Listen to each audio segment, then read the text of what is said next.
Tu te frottes les yeux car tu n'arrives pas à y croire. Des trous parfaitement circulaires au fond de l'océan, au large de la côte de Big Sur, en Californie. Tu n'as aucune idée de comment ils ont pu apparaître, bien que tu sois biologiste marine de profession et que tu pratiques cette discipline depuis des années. Tu consultes d'anciens dossiers et tu découvres que ces trous existent depuis les années 90. En 1999, un sonar monté sur un navire a mené une enquête et trouvé 5200 de ces grands trous sur plus de 1300 km² au fond de l'océan. Ils ressemblent à des cratères lunaires sous-marins. Tu contactes ton équipe et vous préparez le robot pour descendre explorer les lieux et rapporter quelques échantillons. Avec tes collègues, vous gagnez la côte, puis montez à bord du bateau. Tu es assise à l'intérieur et tu contrôles le robot avec un joystick. Ton coéquipier place le robot dans l'eau et il plonge. Tout semble normal près de la surface. Mais tandis que le robot s'enfonce dans les profondeurs, les trous commencent à apparaître. Un groupe de bateaux passe à toute vitesse devant toi, ce qui te fait perdre l'équilibre et te déconcentre. Le robot allume sa lampe pour que tu puisses mieux voir. Mais plus il descend, moins l'image est nette. Lorsqu'il est prêt d'atteindre le fond, tu vois que les trous sont lisses et de forme presque parfaitement circulaire. Certains de ces trous, déjà visibles par le sonar, ont un diamètre de plus de 9 mètres et une profondeur de 4,50 mètres. Tu montres les images à tes autres coéquipiers et ils sont stupéfaits. Le robot poursuit son avancée et d'autres trous continuent d'apparaître tout autour. Beaucoup d'entre eux sont trop petits pour que le scanner ait pu les capter depuis la surface. Ces micro-dépressions sont abruptes et possèdent comme une queue qui part dans une certaine direction. Il est possible que les courants sous-marins aient joué un rôle dans leur formation. Partout où le robot circule, il trouve de nouveaux trous.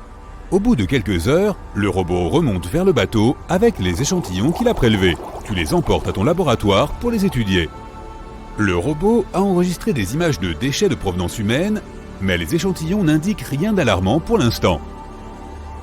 Un tiers de ces poches sont bien remplies de déchets, mais cela n'explique toujours pas comment elles se sont formées.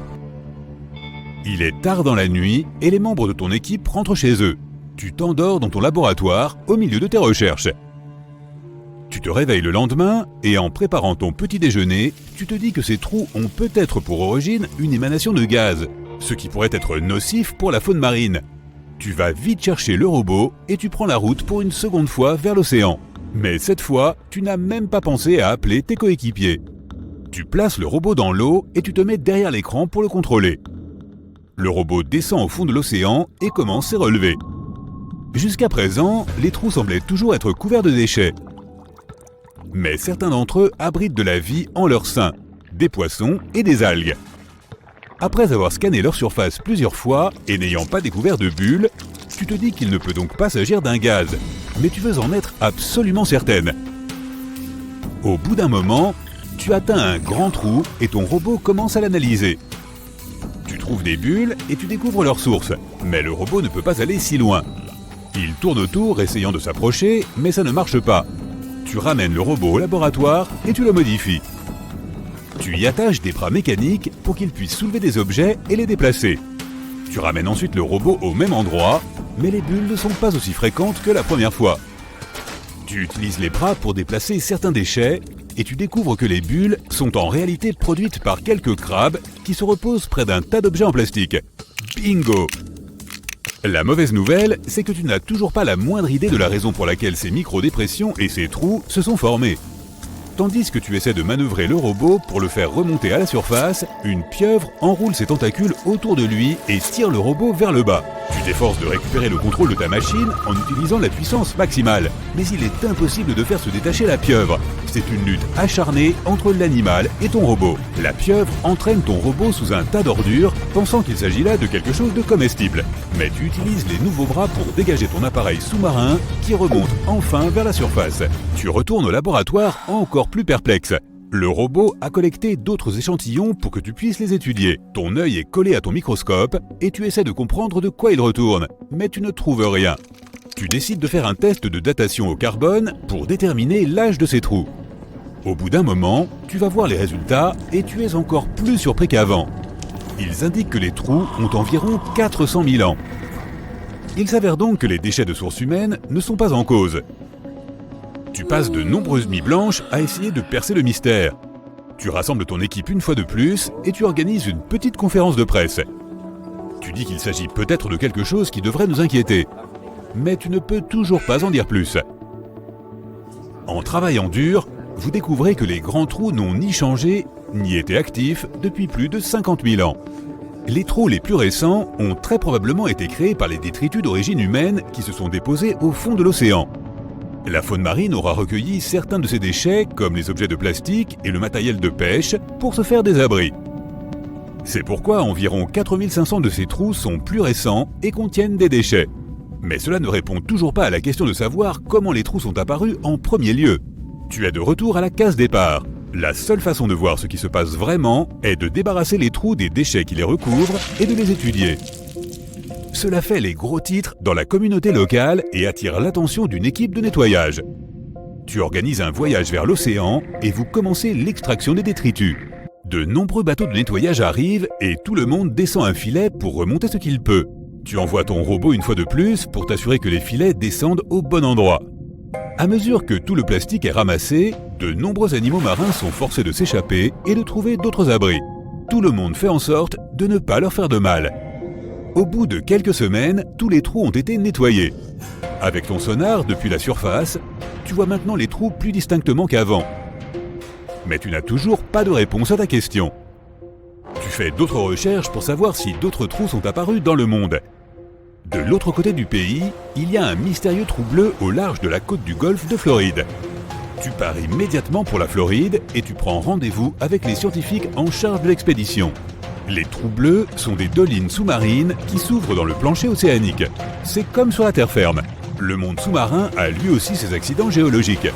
Ce trou en particulier porte le nom de la banane verte et se trouve à 45 mètres de profondeur. Et le trou lui-même a une profondeur de 130 mètres. Tu plonges avec un équipement spécial et le reste de l'équipe vers un plancher océanique où la vie s'est faite plus que rare. Et le trou est juste là devant toi, comme un oasis dans le désert. Avec les autres scientifiques, vous êtes surpris par la diversité de la faune marine qui s'y trouve. Des tortues de mer nagent devant toi et même des requins. Ils ne veulent pas de mal aux humains. À mi-chemin, tu atteins un passage étroit et difficile d'accès pour les humains. Mais tout le monde fait attention. Il y a des coraux, des éponges et des mollusques dans tous les coins. Tu collectes quelques échantillons et tu retournes au laboratoire. Et les trous bleus, en général, sont plus riches en nutriments que les sols et ils abritent de nombreux animaux. Ils sont assez communs et ne représentent pas une menace pour qui que ce soit. Au bout de tes recherches, tu te dis que les trous au large de la côte de Californie n'ont pas grand-chose à voir avec ces trous bleus. Le mystère perdure. Vieux comme le monde, un énorme trou sans fond dégage des odeurs nauséabondes qui se diffusent dans les environs.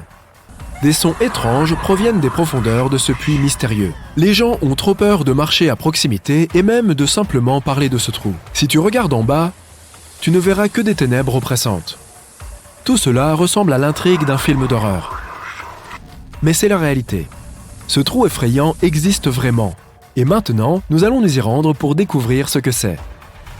Tu prends un avion et tu vas en Asie du Sud-Ouest. Ensuite, tu te rends au sud de la péninsule arabique. Tu prends la voiture et tu te rends à l'endroit appelé le puits de Barout. Personne n'accepte de t'accompagner, car ils pensent que cet endroit est très dangereux. Il est situé dans le désert de la province d'Al-Mara au Yémen. Pour s'y rendre, il faut traverser des dunes et des plaines sans vie. Plus tu te rapproches du trou, plus les alentours deviennent silencieux. Il n'y a presque pas de végétation et tu ne vois pas d'animaux. Seuls quelques oiseaux te survolent. Ton GPS indique que tu es presque arrivé. Tu arrêtes la voiture, tu descends, et une odeur désagréable se faufile immédiatement dans ton nez. Tu n'arrives pas à savoir ce que c'est. Certaines personnes pensent que le trou sent l'œuf pourri. Tu couvres ton nez d'un bandage et tu avances. Tu sens toujours l'odeur, même à travers le tissu. Tu fais quelques pas en avant et tu le vois enfin. Un trou géant au milieu du désert. Il fait 30 mètres de large. C'est presque la taille d'un terrain de basket. Ce n'est pas la taille qui t'effraie, mais l'obscurité. C'est tellement noir que tu ne peux absolument rien voir. C'est comme si quelqu'un avait fait une tache de peinture noire au milieu du sable doré. Le soleil brille fort, mais le trou absorbe tous les rayons du soleil. Des gens ont survolé cet endroit en hélicoptère. Les photographes ont utilisé les objectifs les plus puissants de leurs appareils afin d'entrevoir au moins quelque chose. Mais ils n'ont rien vu d'autre que l'obscurité totale. Même un drone spécial a stationné directement au-dessus de la fosse, mais n'a rien pu remarquer. Et l'obscurité y est si impénétrable que personne n'a encore pu en déterminer la profondeur exacte. Selon des calculs approximatifs, la profondeur du trou se situe quelque part entre 100 mètres et 250 mètres. Cela représente presque la moitié de la hauteur de l'Empire State Building. Tu jettes une pierre dans le trou et tu l'entends frapper contre les parois. À chaque coup, le son devient plus faible. Tu ne peux pas entendre le moment où elle touche le fond. Tu décides de passer la nuit dans la voiture à côté du trou. Pendant plusieurs heures, tu te retournes sur le siège sans parvenir à dormir. Finalement, tu y parviens. Et tu fais un affreux cauchemar. De terribles monstres sortent du trou et t'entourent. Heureusement, les premiers rayons du soleil te réveillent. Les habitants croient aussi que cet endroit est une prison pour des créatures maléfiques. Elles hurlent et dégagent une odeur pestilentielle. Tu entends des sons étranges et effrayants dont tu ne peux pas expliquer la nature. L'odeur est si répugnante que tu es pris de nausées et que tu t'éloignes du trou de quelques mètres sur le côté. À l'heure actuelle, le trou géant du Yémen est l'une des merveilles de la nature les moins bien étudiées et les plus mystérieuses. Les scientifiques ne savent toujours pas d'où il vient, ce qui s'y cache, ni son âge. Beaucoup de gens disent que le trou a des millions d'années. Il s'est peut-être formé avant l'époque où les dinosaures marchaient sur Terre. Le pire, c'est qu'il est presque impossible d'explorer le trou. Il y a une très mauvaise aération à l'intérieur et presque pas d'oxygène. Cela rend toute recherche dangereuse et coûteuse. Les habitants ont peur de parler à voix haute du trou, car cela pourrait leur porter malheur ou leur attirer des problèmes. De plus, certaines légendes affirment que le puits de Barut menace toute vie sur Terre et pourrait bien provoquer la fin du monde. Pendant des siècles, il y a eu des légendes selon lesquelles les mauvais esprits qui vivaient là-dessous en sortaient parfois. Cependant, il existe aussi des hypothèses plus scientifiques. Peut-être que des travaux de construction ont été la cause de ce trou. Il pourrait s'agir d'un forage du sol ou d'une exploitation minière. Tout cela a pu provoquer des vibrations à l'intérieur de la croûte terrestre et créer ce puits insondable. Selon les experts, l'érosion du calcaire ou le déplacement des sels géologiques ou des saumures pourrait avoir créé ce puits. Il existe également une théorie scientifique similaire à la légende de la fin du monde. Elle avance que le grand trou est la bouche d'un supervolcan dormant. À tout moment, il peut se réveiller et cracher 1 million de tonnes de lave et de cendres volcaniques. Peut-être que de nouvelles recherches permettront de résoudre le mystère de ce trou. Maintenant, nous nous rendons près d'un autre trou mystérieux. Cette fois, il n'est pas situé sur la terre ferme, mais dans l'eau. Après les sables chauds du Yémen, tu plonges dans les eaux fraîches de la côte du Belize. Ici, tu vas visiter le Grand Trou Bleu. Tu navigues sur un bateau, l'eau autour est bleue, mais dès que tu arrives aux abords du trou, l'eau devient plus sombre. L'énorme trou noir se trouve en plein milieu de la mer Bleue. Il fait 300 mètres de large et 120 mètres de profondeur. La statue de la Liberté pourrait facilement tenir à l'intérieur.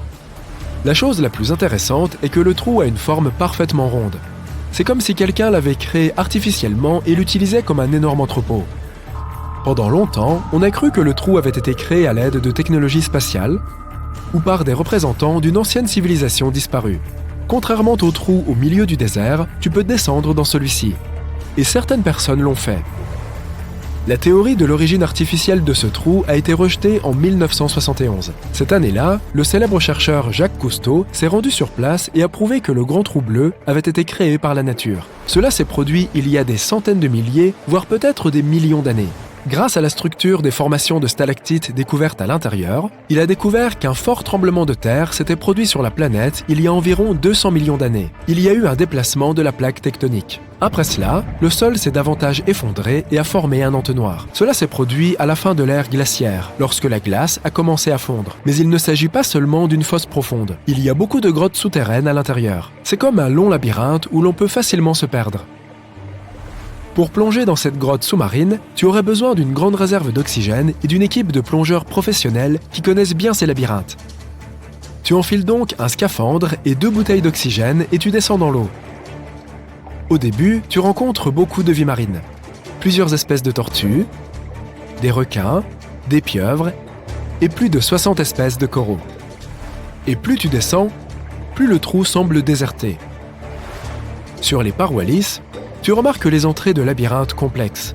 Les grottes inondées sont intéressantes avec leurs stalactites et leurs stalagmites, mais tu ne prends pas le risque d'aller loin dans ces grottes. Tout comme à l'intérieur des pyramides égyptiennes, certaines personnes n'ont pas pu retrouver leur chemin ici. Alors, tu décides de descendre jusqu'au fond du trou. Mais tu ne peux pas le faire sans un vaisseau adapté. Tu dois donc payer une petite fortune et louer un sous-marin. Ou bien, tu peux t'asseoir chez toi et regarder la plongée dans cet abîme en ligne. Fin 2018, une équipe de scientifiques est partie en expédition au fond du trou bleu et l'a diffusée en direct. Ils ont réussi à prendre de nouvelles photos à l'intérieur et ont créé la première carte en 3D de ce lieu. Plus près du fond, ils ont découvert de nouveaux types de stalactites en forme de glaçons. Ces stalactites étaient là avant même que le grand trou bleu ne se remplisse d'eau. De plus, une épaisse couche de sulfure d'hydrogène a été trouvée au fond. Cette substance absorbe complètement la lumière du soleil. C'est pourquoi tu te retrouves dans une obscurité absolue. Et dans cette obscurité, dans la partie inférieure du puits, les scientifiques ont trouvé des restes de mollusques, de tortues et d'escargots. Parfois, les créatures marines arrivent ici, mais ne peuvent en sortir à cause du manque d'oxygène. Mais la chose la plus inattendue que les scientifiques aient trouvée ici appartient à des humains. Une bouteille en plastique est parvenue à atteindre la partie la plus profonde du trou. La surface de la Lune compte des millions de cratères, mais quelque chose d'autre a attiré beaucoup d'attention sur elle. Un trou géant rare qui s'est avéré être un tube.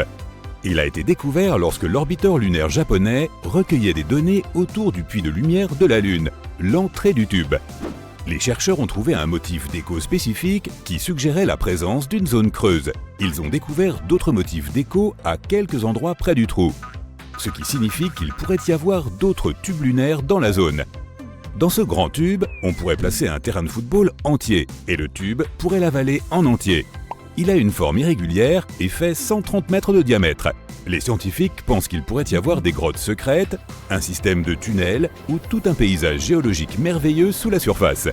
Ce pourrait être un bon abri pour les astronautes qui atterrissent sur la Lune, ou même une base pour une colonie lunaire.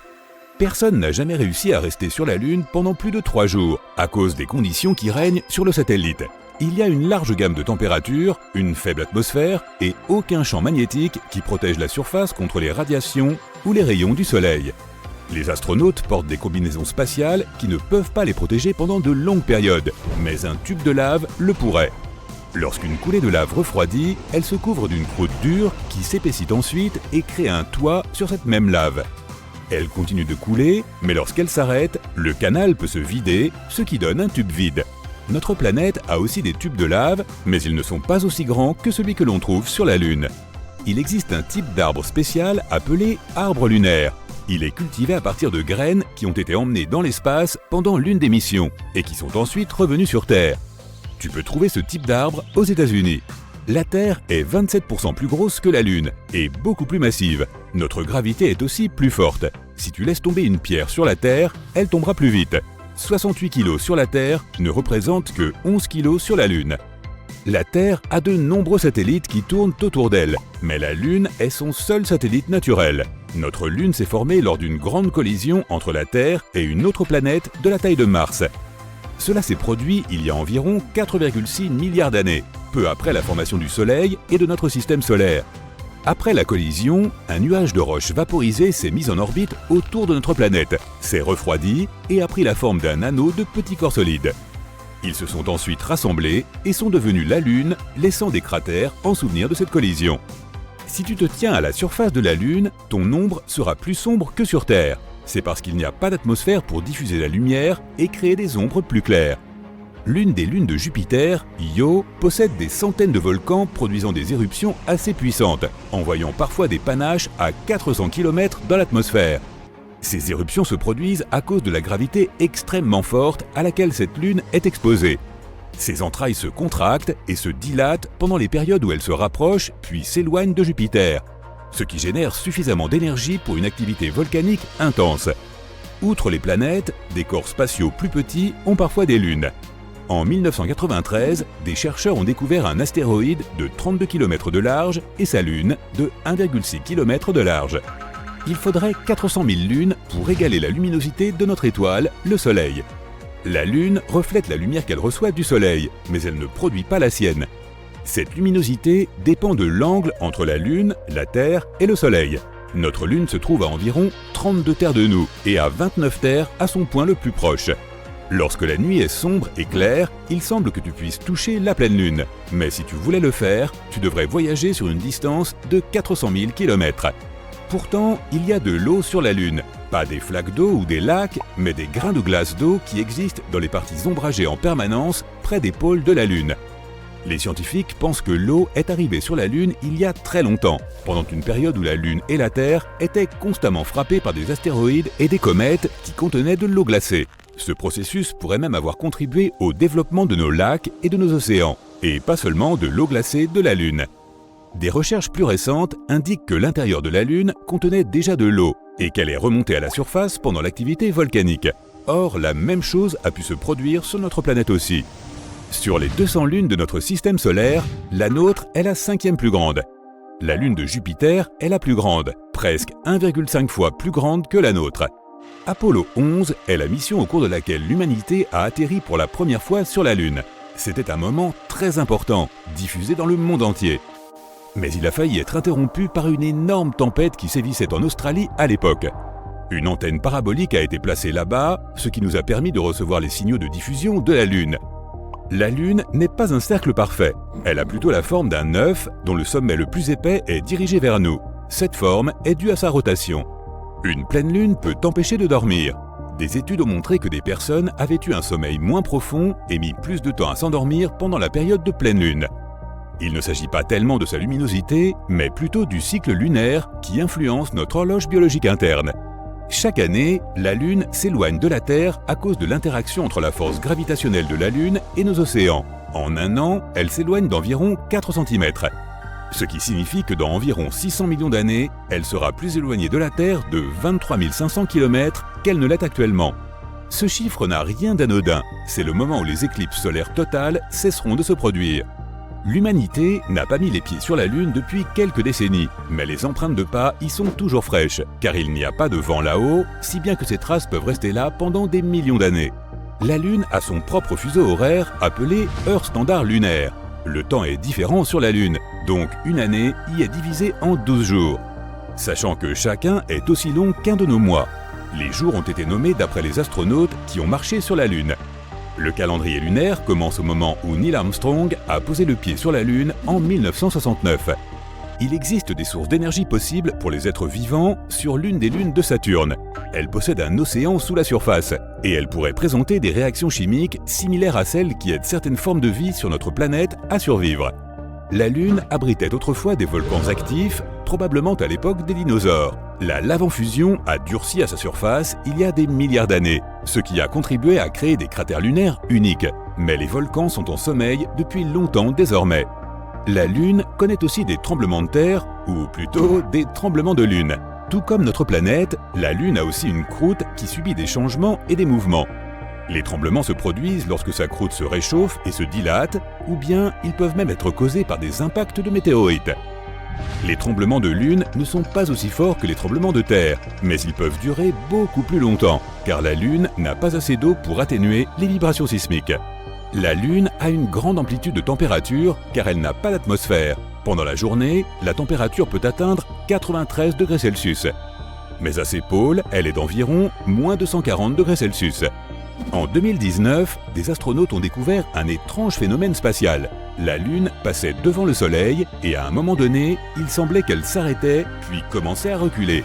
C'est la même illusion d'optique que lorsque tu conduis sur l'autoroute et que tu dépasses une voiture qui est plus lente que toi. À un moment, alors que tu avances, il peut sembler qu'elle recule. La croûte de la Lune n'a pas la même épaisseur partout. Certaines parties ont jusqu'à 60 km d'épaisseur, tandis que d'autres sont beaucoup plus fines. La Lune elle-même ne change pas de couleur. Lorsque la lumière du Soleil traverse notre atmosphère, elle se reflète sur la Lune et nous la voyons en rose ou en rouge. Parfois, des particules de poussière sont envoyées dans l'atmosphère et, combinées à la lumière du Soleil, elles donnent à la Lune une lueur orange. La Lune n'a pas de face sombre, mais simplement une face cachée que nous ne pouvons pas voir depuis la Terre. La Lune tourne sur son axe une fois et fait un tour autour de la Terre dans le même laps de temps. C'est pourquoi nous n'en voyons toujours qu'une seule face. Toutes les planètes de notre système solaire ont au moins une lune, sauf Mercure et Vénus. Mercure a moins de masse que notre planète. Sa gravité est donc plus faible que la nôtre, environ 38% de la gravité de la Terre. Cela signifie que 45 kg sur Terre équivaudrait à 17 kg sur Mercure. À cause de sa gravité plus faible et parce qu'elle est si proche du Soleil, Mercure ne pourrait pas avoir sa propre lune. Cette dernière s'écraserait probablement sur la planète ou se mettrait en orbite autour du Soleil et serait même un jour attirée par lui. Vénus n'a probablement pas sa propre lune car elle est aussi trop proche du Soleil.